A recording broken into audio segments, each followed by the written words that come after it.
Oleh Allah, kita bertemu kembali di malam Senin untuk mengkaji kitab Tauhid alladzi huwa haqqullahi 'alal 'abid karya Syekhul Islam Jadid Da'wah Muhammad bin Abdul Wahhab bin Sulaiman At-Tamimi rahimahullahu ta'ala. Ya, pada pertemuan sebelumnya kita masih di babu qaulillahi ta'ala, bab tentang firman Allah Ta'ala, walillahil asma'ul husna fad'uhu biha. Milik Allah lah asma'ul husna, nama-nama yang indah, nama yang paling baik. Fad'uhu biha, maka berdoalah kepada Allah dengan menyebut nama-nama tersebut. Wadarul ladina yulhiduna fi asma'i, tinggalkanlah orang-orang yang melakukan penyelewengan terhadap nama-namanya. Nah, ini judul bab kita, bab tentang firman Allah Ta'ala yang artinya milik Allah lah nama-nama yang baik, maka berdoalah kepada Allah dengan menyebut nama-nama tersebut, dan tinggalkanlah orang-orang yang melakukan penyelewengan terhadap nama-namanya, nama-nama Allah. Artinya judul isi bab ini akan menyinggung tentang penyelewengan terhadap nama-nama Allah. Nah, ini ya intinya tentang penyelewengan terhadap nama-nama Allah. Seperti apa bentuk penyelewengan terhadap nama-nama Allah? Inilah yang ada atau inilah kandungan dalam bab ini. Jadi bab ini menyinggung masalah itu, penyelewengan terhadap nama-nama Allah. Nah, kemarin kita sudah menyebutkan perkataan Ibnu Abbas ketika menjelaskan maksud melakukan penyelewengan terhadap nama-nama Allah. Maksudnya apa? Yusyrikun, melakukan syirik dalam hal nama-nama Allah, melakukan atau menyekutukan Allah dalam hal nama-namanya, bukan dalam hal sifat-sifatnya, tapi nama-namanya. Ya, contohnya seperti apa? Nah, Syekh Muhammad bin Abdul Wahhab menyebutkan contohnya di sini. Beliau menyebutkan riwayat dari Ibnu Abbas, atau Ibnu Abbas, sammau allata minal ilah wal uzza minal aziz. Mereka orang-orang jahiliyah, orang-orang musyrik zaman dahulu, menamai Lata, memberi nama Lata dari kata ilah atau dari kata Allah. Mereka memberi nama berhala mereka Lata dengan nama Lata. Ini diambil dari kata ilah, Allah. Ya, Allah, ilah, Allah atau ilah dijadikan Lata, mu'annath, bentuk perempuannya. Wal uzza minal aziz, dan mereka menamai berhala mereka Al-Uzza, ini diambil dari kata Al-Aziz, nama Allah juga Al-Aziz, digunakan untuk nama berhala. Nah, ini namanya apa? Penyelewengan atau syirik. Ya, ini contohnya. Lalu wa anil A'mash, dan dari A'mash Sulaiman bin Mihran, seorang ulama tabi'in, menjelaskan maksud melakukan penyelewengan terhadap nama-nama Allah, yudkhiluna fiha ma laysa minha, yaitu memasukkan ke dalam nama Allah apa yang bukan termasuk nama-namanya. Memasukkan ke nama-nama Allah apa yang bukan termasuk namanya. Artinya mereka orang-orang jahiliyah menamai Allah dengan nama yang tidak diberikan oleh Allah, tapi dikarang oleh mereka sendiri. Jadi mereka menamai Allah, katanya, oh ini nama Allah, padahal Allah dan Rasulnya tidak pernah menetapkan itu nama Allah, tapi mereka masukkan dari hasil pikiran mereka, ya, pakai perasaan mereka, oh nama ini sebenarnya baik, masukkan. Nah, ini orang-orang apa? Musyrik, orang-orang jahiliyah. Mereka memasukkan ke dalam nama Allah apa yang bukan termasuk namanya. Tidak Allah sebutkan dalam kitab suci, tiba-tiba mereka memberikan nama Allah dengan nama tersebut. Nah, itu termasuk penyelewengan terhadap nama-nama Allah, ya. Jelas Bapak ya? Itu masalah asma wa sifat. Asma ya, nama-nama Allah. Kalau sifat kita bukan di sini pembahasannya.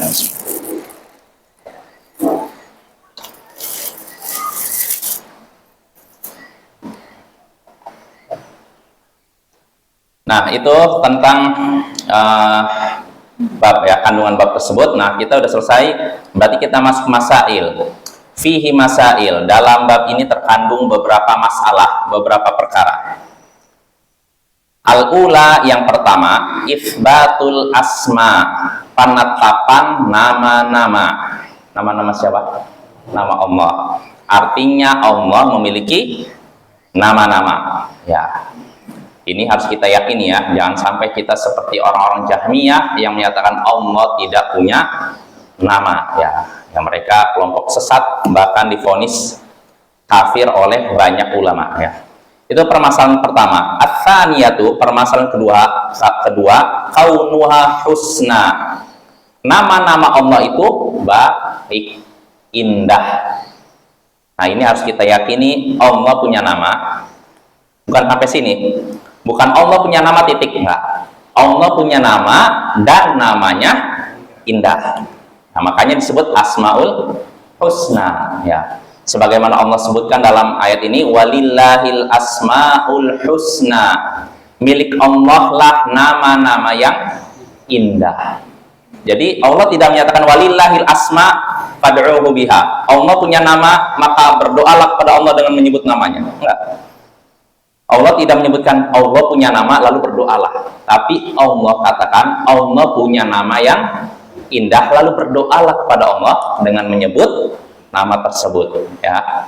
Jadi ini kita harus meyakini Allah punya nama dan namanya baik, indah.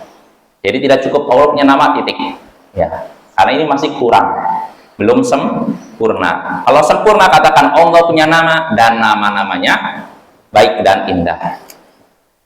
Ini permasalahan kedua. Ats-tsalitsatu, permasalahan ketiga yang disebutkan Syekh dari bab ini, yang ada dalam bab ini, al-amru bidu'aihi biha, perintah untuk berdoa kepada Allah dengan menyebut nama-namanya yang indah itu. Perintah untuk berdoa kepada Allah dengan menyebut nama-namanya. Sebagaimana dalam ayat tadi, walillahil asmaul husna fad'uhu biha. Allah memiliki, milik Allah lah asmaul husna, nama-nama yang indah. Fad'uhu biha, maka berdoalah kepada Allah dengan menyebut nama-nama tersebut. Berdoalah kepada Allah dengan menyebut nama-nama tersebut. Ini namanya apa? Perintah kan? Ya tidak. Sedangkan kita sering menyinggung al-aslu fil amr lil wujub. Dalam kaidah yang disebutkan kaidah usul fiqh, kaidah usul fiqh menyatakan asalnya perintah itu wajib. Jadi sebenarnya hukum asalnya wajib. Kita berdoa kepada Allah sambil menyebut namanya. Ini hukum asalnya wajib, tapi ada hadis lain yang memalingkan dari kewajiban. Karena Nabi sendiri pernah berdoa kepada Allah tanpa menyebut namanya. Artinya Bapak, hukumnya tidak wajib, tapi disunnahkan, dianjurkan, ya. Karena Allah langsung yang memberikan perintah. Maka berdoalah kepada Allah dengan menyebut nama-namanya yang sesuai dengan permintaan kita. Ya, jadi kalau kita meminta, misalkan minta kekayaan, ya, maka berdoalah kepada Allah dengan menyebut nama yang sesuai dengan ini. Nama apa itu? Nama Allah yang sesuai dengan makna. Wani, ya wani, aghnini, wahai yang maha kaya, kayakanlah diriku. Nah, ini termasuk ini, berdoa kepada Allah sambil menyebut Asmaul Husna, dan ini dianjurkan. Bapak ya, itu bukan cuma diperbolehkan, itu dianjurkan. Ya, kita berdoa seperti itu, mohon kekayaan ya Allah. Dan kekayaan di sini jangan dipikirkan atau jangan diidentikan dengan rumah bagus, kendaraan bagus, enggak. Kekayaan di sini maksudnya kekayaan hati. Walaupun kita boleh minta rumah bagus, mobil bagus, apalagi uang banyak boleh. Tapi yang paling penting, yang paling yang wajib, ya minimal yaitu itu kaya hati, Bapak ya. Adapun kaya harta nggak wajib. Itu tidak? Nggak wajib. Seandainya kaya harta wajib, berarti banyak sahabat Nabi yang terjatuh dalam dosa. Karena banyak sahabat Nabi yang miskin, ya. Jadi kaya harta tidak wajib. Yang wajib itu kaya hati. Kayak hati itu qanaah, merasa cukup terhadap rezeki yang Allah berikan, tidak mengeluh, tidak curhat sana curhat sini. Ketemu orang ini, oh saya sulit ekonomi sekarang, datang ke sini sulit saya ekonomi sekarang, terus saja sampai satu kampung kenal, oh tahu ini orang lagi sulit ekonomi. Namanya itu bukan orang yang qanaah, bukan orang yang kaya hati ya. Karena orang yang selalu curhat menunjukkan dia suka mengeluh, Bapak ya. Ya, jadi para sahabat itu orang-orang yang menutup hakikat keadaan mereka. Mereka kurang atau tidak kadang nggak diketahui, kecuali oleh orang-orang yang benar-benar dekat dengan mereka. Jadi para sahabat itu menyembunyikan kekurangan mereka. Ya, jadi tidak mudah begini Bapak ya, tidak mudah menampakkan kekurangan lalu minta uang lah seperti itu.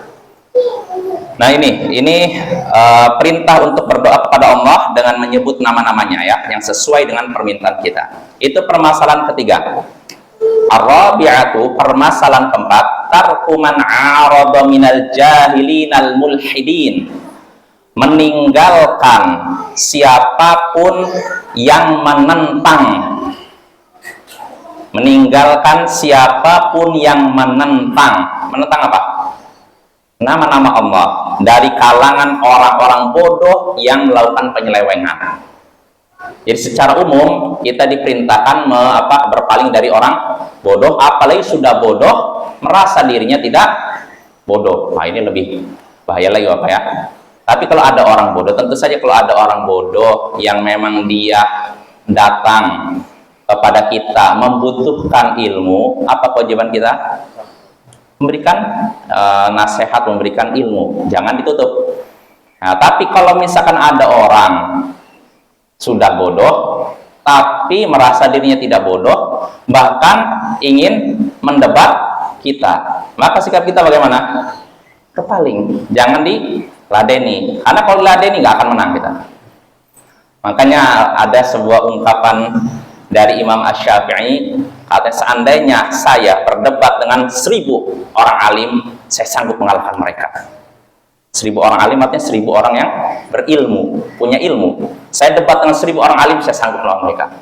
Tapi kalau saya debat dengan satu orang jahil, wah saya kalah.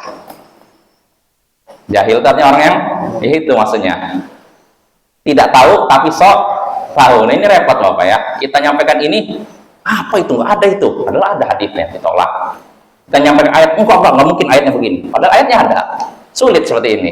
Nggak akan nyambung ya. Debat kalau dengan orang model seperti itu nggak nyambung. Makanya Bapak, di antara adab dalam debat itu, antara dua pihak harus satu selevel. Jadi jangan beda. Misalkan yang satu orang yang sudah pernah belajar usul fikih, yang satu tidak, jangan. Kalau debat seperti ini yang ujung-ujungnya apa?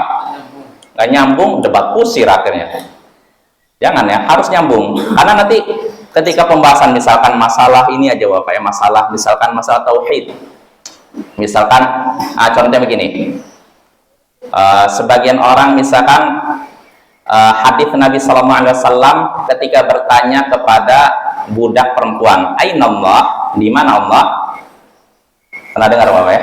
Hadisnya masyhur kan, sahih dalam Sahih Muslim dan hadis lainnya. Nabi SAW bersabda, bertanya kepada budak perempuan, Aina Allah? Maka budak ini menjawab apa? Fis sama, di langit kan? Lalu Rasulullah bertanya lagi kepada budak ini, man ana? Siapa?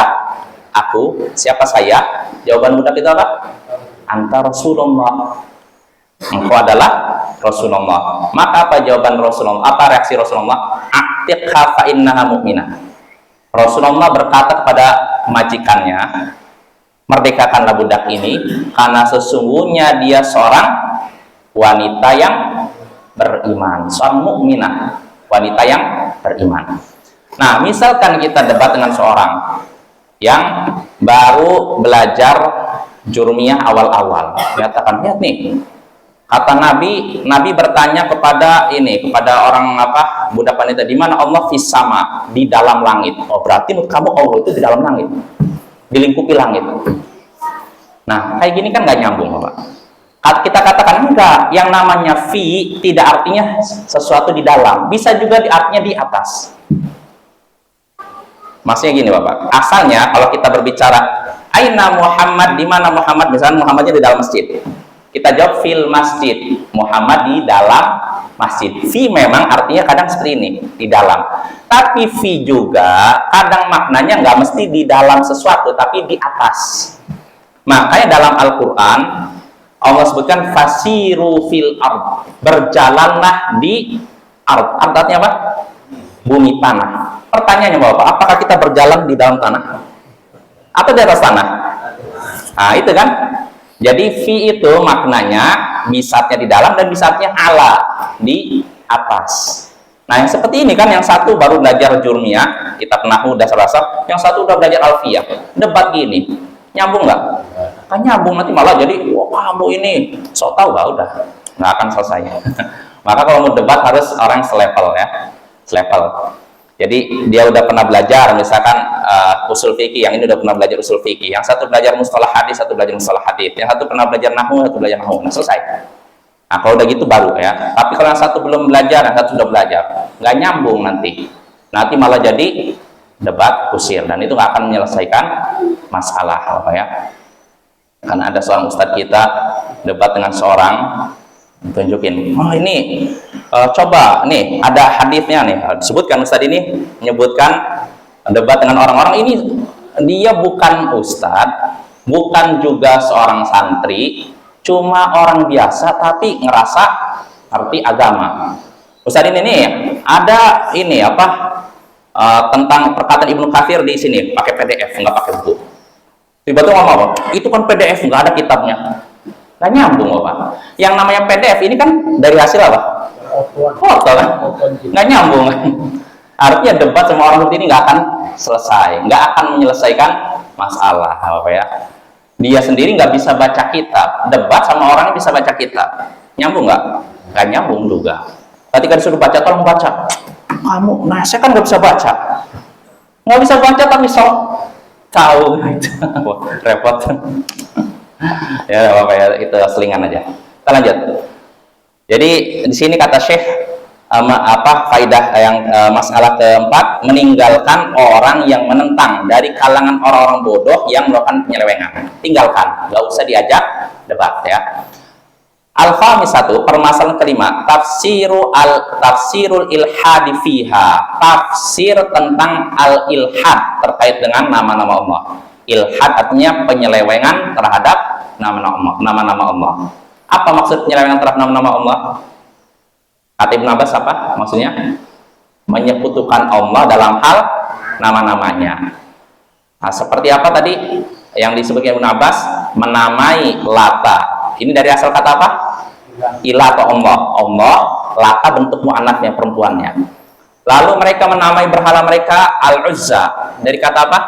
Al-Aziz, yang maha perkasa. Mereka ambil, digunakan untuk nama berhala mereka. Nah ini namanya penyelewengan terhadap nama-nama Allah. Dan sudah kita singgung pada pertemuan sebelumnya, Imam Ibnu Qayyim menyebutkan 4 bentuk penyelewengan terhadap nama-nama Allah. Yang pertama apa?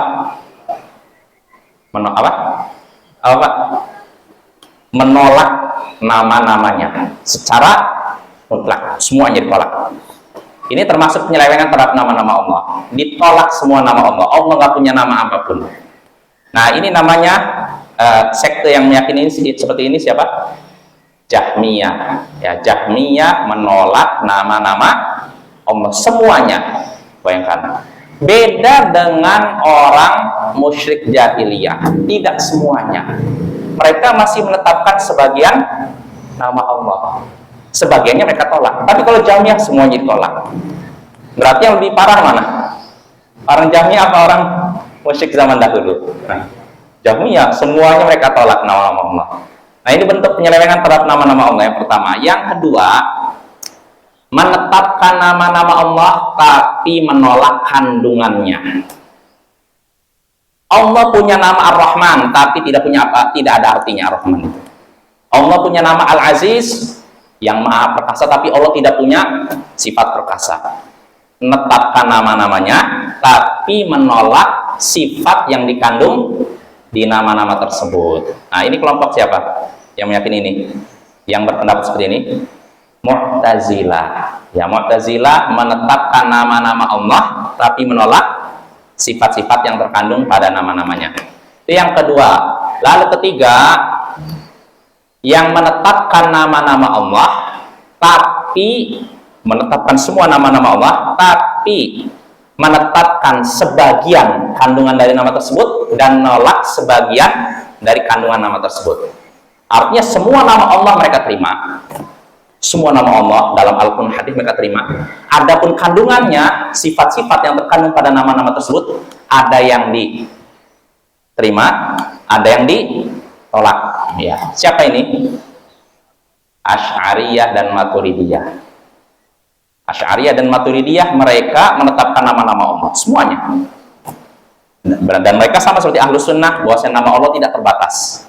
Bukan cuma 99, lebih dari itu. Tapi terkait dengan sifat Allah, mereka membatasi sifat Allah cuma 7, 13 atau 20, maksimal 20. Ya tidak? Itu kan? Artinya selebihnya nggak ada. Mereka tolak dengan takwil, ya.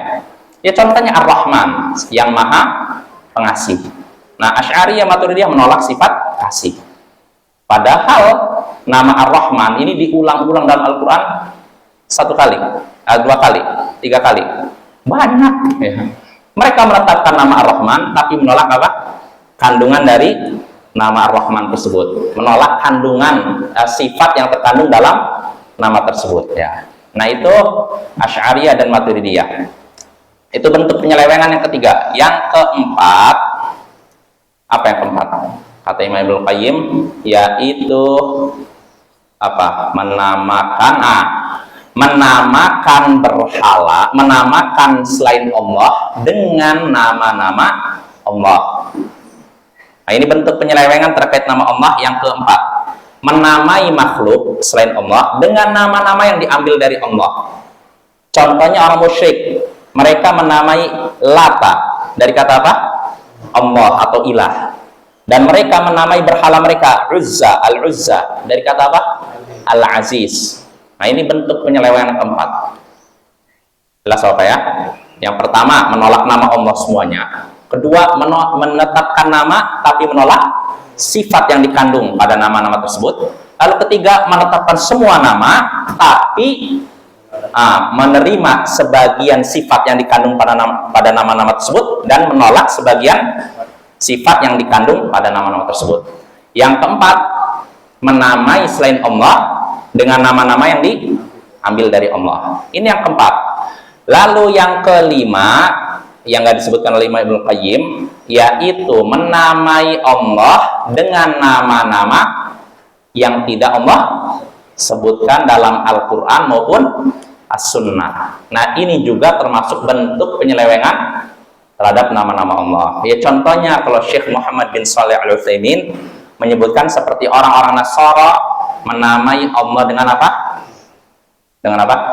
Bapa. Nah, ini kan tidak disebutkan dalam Al-Quran keterangan seperti itu, ya, Bapak ya.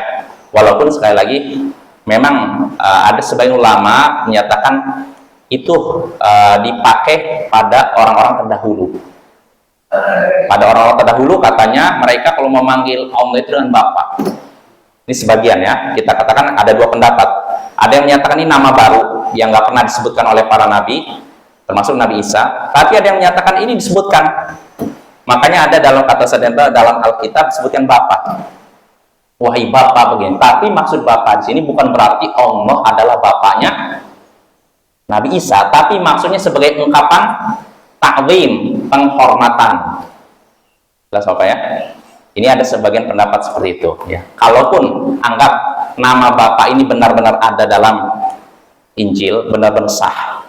Artinya bukan berarti Allah itu adalah bapaknya, bapak biologisnya Nabi Isa, dan bukan bapaknya kita. Tapi artinya Allah itu sangat sayang, layaknya seorang ayah kepada anaknya. Ini kalau kita menetapkan nama Bapa bagi Allah. Tapi kenyataannya tadi ada dua pendapat. Ya, sebagai bentuk hati-hatian nggak usah pakai itu. Nggak usah apa ya? Karena apa buktinya? Setelah Nabi Muhammad diutus, pernahkah Nabi Muhammad memanggil Allah, ya Abi, wahai Bapak? Pernah? Nggak ada. Nah, makanya kita nggak usah menggunakan istilah itu ya, nggak diakui dalam syariat ya, dalam Islam. Maksudnya nggak disebutkan dalam satu pun doa Nabi beliau memanggil Allah dengan Bapa. Ya makanya lebih baik kita jauhi ungkapan-ungkapan seperti itu. Cukup kita memanggil Allah dengan nama-nama yang Allah sebutkan dalam Al-Quran dan As-Sunnah. Banyak apa sedikit? Banyak. Karena nama Allah menurut keyakinan Ahlus Sunnah wal Jamaah tidak terbatas. Artinya tidak bisa dibatasi jumlah 10, 20, 30, 40. Dan bukan 99, lebih dari itu. Lebih dari itu. Apa dalilnya? Hadis dalam Sunan Tirmidzi, Nabi SAW berdoa. Dalam doanya Nabi bersabda, mengucapkan, Allahumma inni as'aluka bikulli ismin huwalak sammaita bihi nafsak aw anzaltahu fi kitabik aw 'allamtahu ahadan min khalqik aw ista'tharta bihi fi ilmil ghaibi 'indak. Nah, anta ja'alal qur'ana rabi'a qalbi. Itu loh.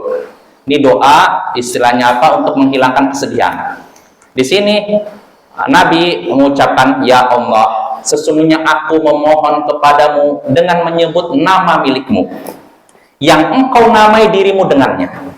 Artinya Allah langsung yang menyebutnya. Au anzaltahu fi kitabik, atau nama tersebut engkau turunkan di dalam kitabmu, yaitu Al-Quran. Au 'allamtahu ahadan min khalqik, atau nama tersebut engkau ajarkan kepada hambamu, yaitu kepada Rasul. Nah ini kan, pertama Allah langsung memberi namanya, kedua Allah turunkan dalam kitabnya, lalu ketiga Allah ajarkan kepada Rasulnya, lalu yang keempat awista'tarta bihi fi ilmil ghaibi 'indak, atau nama tersebut engkau sembunyikan dalam pengetahuan gaibmu. Nama tersebut engkau sembunyikan, Allah sembunyikan dalam pengetahuan gaibmu. Nah, saya menanya Bapak, kalau saya menyembunyikan sesuatu, bisa diketahui tidak? Bisa jadi ketahui, bisa jadi tidak. Saya menyembunyikan ini, misalkan uang di sini. Bisa jadi ada orang yang, oh ini saya kelihatan tuh, dari misalkan bajunya putih, oh itu kenapa tuh bentuk uang? Bisa jadi kan? Dan bisa jadi tidak tahu kan? Ya tidak. Nah, tapi kalau Allah menyembunyikan sesuatu, apakah ada yang tahu? Nggak ada yang tahu. Rasul pun nggak tahu. Jangankan saya, Rasul aja nggak tahu. Nah, kalau Allah menyembunyikan sesuatu, pasti tidak ada makhluk yang tahu. Nah, Nabi di sini berkata, Nabi menyebutkan, aku mohon kepadamu ya Allah dengan menyebut namamu, di antaranya nama yang Allah sembunyikan. Berarti ada nama-nama yang tidak diketahui. Makanya nama Allah tidak terbatas. Seandainya terbatas tentu akan disebutkan, ya nggak? Oleh Nabi kan? Tapi kenyataannya tidak terbatas, makanya Nabi menyatakan ada nama yang Allah sembunyikan. Kalau sudah disembunyikan nggak akan kita ketahui. Makanya nama Allah menurut keyakinan Ahlus Sunnah wal Jamaah tidak terbatas. Mungkin timbul pertanyaan, bagaimana dengan hadis yang masyhur, innalillahi tis'atan wa tis'ina asman man ahsaha dakhalal jannah. Sesungguhnya Allah memiliki 99 nama. Siapa yang menghafalnya, maka dia akan masuk surga. Bagaimana nih? Seolah-olah bertentangan dua hadis ini. Kenapa? Dalam Al-Quran 99. Bukan dalam hadis. Apa betul dalam Al-Quran 99? Ada yang bisa gitu? Hah? Al-Quran dan hadis 99. Oh, dalam hadis 99. Kalau dalam Al-Quran sama Al-Quran? Ya bukan begitu. Kata Syekh Muhammad Shalih Al-Utsaimin, maksud Allah, sesungguhnya Allah memiliki 99 nama. Siapa yang menghafalnya dia masuk surga. Maksudnya seperti ini Bapak. Misalkan saya berkata, di kantong saya ada uang 1 juta. Siapa yang bisa jawab pertanyaan ini, saya akan berikan uang tersebut kepadanya. Di kantong saya ada uang 1 juta. Siapa yang bisa jawab pertanyaan ini, saya akan berikan uang tersebut kepadanya. Pertanyaannya Bapak, apakah uang yang di kantong saya 1 juta saja? Hah? Enggak kan? Bisa jadi ada uang 10 juta di sini, tapi 1 jutanya dipersiapkan untuk orang yang bisa jawab. Nah, itulah maksud hadis tadi. Nama Allah itu tidak terbatas, nggak dibatasi jumlah bilangan tertentu. Tapi 99 namanya nih, kalau kita hafal, maka balasannya apa? Masuk surga. Jelas ya? Nama Allah tidak terbatas, tapi siapa yang mau menghafal 99-nya, maka dia akan masuk surga. Dan 99 nama ini bukan cuma dalam Al-Quran, bisa juga dalam hadis. Gak mesti dalam Al-Quran, karena nama Allah itu banyak. Jadi kita bisa milih, dalam Al-Quran ada, dalam hadis ada. Karena ada nama-nama tertentu, nama Allah yang tidak disebutkan dalam Al-Quran, tapi disebutkan dalam hadis. Contohnya apa? Hah? Jamil, ya. Lama sebagian lama Jamil. Ada lagi? Basit. Nggak ada dalam Al-Quran, tapi ada dalam hadis.